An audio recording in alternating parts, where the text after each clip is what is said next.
Social মিডিয়ার hashtag happy life reel দেখে পাচ্ছ তুমি কষ্ট?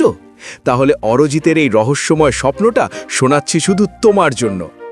একবার রাতে অরজিৎ অন্যের হ্যাশট্যাগ হ্যাপি লাইফ পোস্ট দেখে করছিল হাঁসফাঁস। শুয়ে শুয়ে ভগবান শিবকে করল সে আস্ক, কেন খালি আমি একাই খাচ্ছি জীবনে বাস আর বাকিরা নিচ্ছে জীবনের অ্যাশ? এই কথা ভাবতে ভাবতে সে চলে গেল গভীর ঘুমে। তারপর স্বপ্নে পৌঁছল সে এক রহস্যময় রুমে।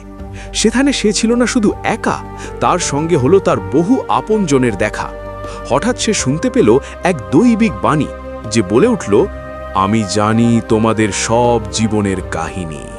সে বলল, তোমাদের সবার সামনে রাখা রয়েছে তোমাদের সব দুঃখের পোটলা আশপাশ। চাইলে চুজ করে নিতে পারো অন্যের ছোট দুঃখের পোটলা আজ। এই কথা শুনে অরজিৎ দিল জোর ছুট, যাতে সে করে নিতে পারে সব থেকে ছোট পোটলা সবার আগে চুজ।